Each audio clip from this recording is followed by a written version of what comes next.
My name is Joseph Conroy, environmental scientist with Innovita, and here are two Pygocentrus Piraya beginning their annual mating dance, which begins at the onset of the wet season, which begins right around April 1st. This is being filmed on the 4th, and this is probably the 6th or 7th time now that they've gotten together in the male's section. The male is out front here. He's about 9.5 inches in length. The female is about 12.5 inches in length. And right now the female is testing the male to see that if he's strong enough and will he be able to properly take care of the clutch once the eggs have been spawned. And you can see here their coloration, they're darkening up from their standard kind of grayish silver with bright yellow sides. And now you'll see that the male has become tired because the female outweighs him probably by a factor of 2.5 to 1. And so he can only handle so much of the force, whereby then he needs to retreat and recover. During the dry season, if you will, these fish have been eating voraciously, anywhere from 3 to 4 4-inch long shrimp every other day. And just to give you an idea, a year ago at this time, the female was 7 inches long. She's now 12.5. And the male, who's now 9.5, he was about 5 inches. One of the things that we've done here is, again, the goal of the project here is to captively breed the Pygocentrus Piraya. And one of the things that we did to supplement the shrimp, which is not a very nutrient-dense type of food source at all, is we used the Boyd Enterprises Vitachem and injected it with vitamins there at each feeding, and done so consistently for a year period. The fish have been housed in this 135-gallon aquarium for about 10 months at this particular point. Previously they were divided in a 75-gallon aquarium with a partition, and one of the reasons why I designed that was to generate like and interest without them being able to engage with each other. And so for 2 months, when they were younger, they would swim up and down either side of the partition trying to get each other in a playful, I miss you, I want to get to know you better, type of attitude. And so what I was looking to do there is to start to build in a bond whereby they could be together and not actually have to be aggressive or domineering. And so that is some of the background here. As the channel continues, we're going to be moving to a much larger aquarium, a 300, and we're also quite possibly going to introduce them into a group of 3 others that are their size and or larger, which have not bred yet either. Because what I found is that with a shoal type setup, with multiple Piraya or multiple Pygocentrus, I should say, especially with the red belly, when you do that, it becomes much more conducive to generate multiple pairings, if you will, and multiple spawnings. Or if the current pair right now will go through the dry motion, if you will, of the mating ritual and everything, but not actually ever, reproduce or spawn in captivity, having multiple partners in the aquarium with multiple pheromones and all of the different types of other hormonal chemicals, if you will, that can be given off into the water, it tends to spark the breeding much more readily. Simultaneous to that, the 300-gallon aquarium has a specially designed filter system that's going to be able to provide the level of pristine water quality that the Pygocentrus Piraya are used to in the Rio Sao Francisco River. You'll see from this point forward and for the next 5 minutes or so, the male here, we call him Scrapper, he's going to rest and recover. Oh, and here comes, we call her Big Mama. And so she can't help herself as far as and again, the other thing is, I guess I should say at this particular time too, is that the Pygocentrus Piraya, the males do not sexually mature until 9.5 inches in total length, and the females don't sexually mature until almost 13 inches in total length. So these fish here, even though they're 9.5 and 12.5 plus inches long, respectively, they're just now coming into sexual maturity here at the onset of their first rainy season.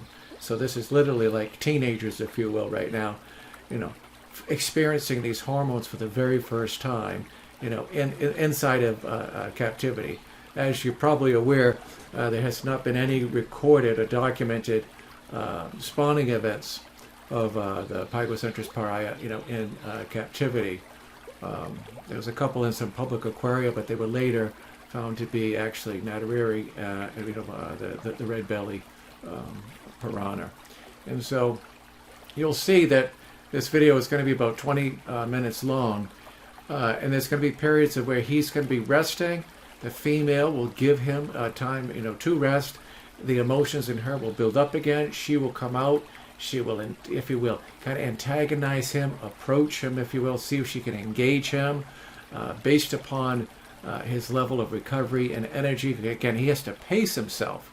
Otherwise, he's going to be depleted, and he will not be able to basically raise himself up to a necessary level of strength and posturing in order to demonstrate to her that he is large enough, strong enough, and powerful enough. Because if he, in fact, demonstrates that he is just weak, and he's unable to respond to her affronts, if you will, from a physical standpoint here, from a mating ritual, that she will find him weak, and then she'll turn from courting him to dominating, to maybe even killing him. And so it's a kind of a dangerous game that these fish will play. This is something similar to that you'll see with the Pygocentrus Piraya, which have been bred a handful of times now in captivity. So this, I will periodically, come in with some narration and then, drop out. But what is good for you, the viewer, even if there isn't any narration occurring, is to get a first-hand view of like what is actually going on right now in the aquarium, and then two, how these two are going to interact, and what is their periodicity, if you will, as far as engagement, excitement, detach, rest, recover, come back again. And look, and here we go. And here comes the female again. So he's immediately leaving. So he's telling her immediately, I'm not ready to re-engage. And you'll see now, look at, so he does a little loop-de-loo around the tank, comes back to his spot there, to give her the indication. Most of the time, and again, what I like, what I'm seeing so far, at least with this pair right now, right here, is that because they've been raised together, and for a considerable amount of time they have not been able to actually physically be engaged with others, especially when they were younger, there is a bond here, and that bond has definitely produced a level of respect. It's one of the things, too, is that, as you know, when piranhas are scared, they will shoal up, together, and he will go right with her, and she will definitely see that I am doing something around the aquarium. And during that time there, it's kind of like, it's like the hands-off, mating ritual, process. It's like this entity that's outside of the tank is here, and we're both scared, and we'll definitely kind of hang out together. But once I'm gone and their emotions kind of drop from the fear factor, then it flips back into, mating and dancing and ritualization. And so I'm going to pause here, and then at the next interaction I will bring in some more narration. But again, it gives you a chance right now to observe what's going on, what's occurring here with the Pygocentrus Piraya. I hope you enjoy.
as you can see, there's a lot of back and forth and engagement here where the female is approaching him and he's saying, look, I'm just not ready right now. You got to give me some more time to recover. And being springtime and everything, and then the hormones, onsetting probably sooner here in the female as in the male here with the pariah. It's very fascinating to see how that also mimics other species in our environment, including mammals and human beings here, as far as females maturing prior, to the male, and initiating through some type of subtlety and some type of dance and some type of signaling, that there is some type of invitation to courtship.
While the male is recovering, right now I have the water temperature set at 79 degrees Fahrenheit.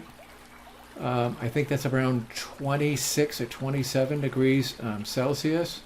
pH right now is a little bit low. It's at 6.4. The Rio San Francisco River runs anywhere from about 6.7 to 7.2, which is typically considerably higher than the other Pygocentrus species. And so in other upcoming videos, I'll definitely get into water quality parameters, as far as filtration system types, biological media analysis, ORP, total dissolved solids, conductivity, and also get into specific gravity and general and specific water hardness or German water hardness.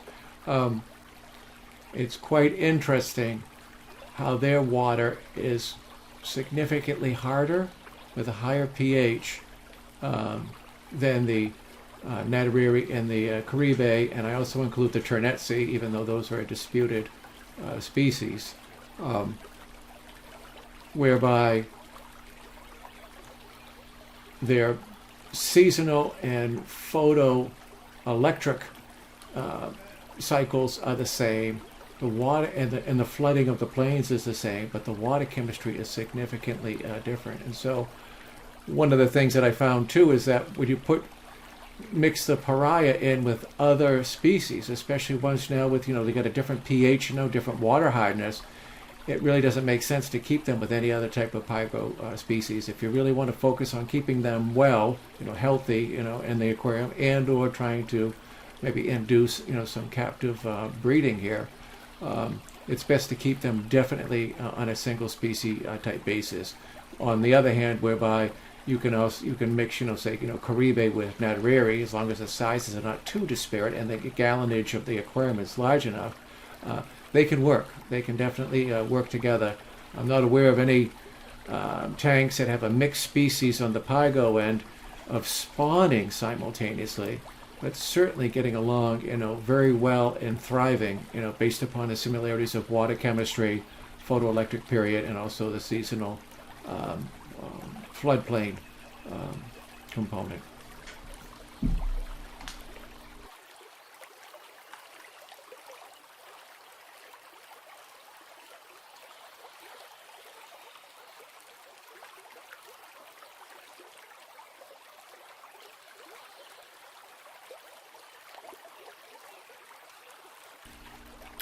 Well, this is going to just about wrap it up for this first video.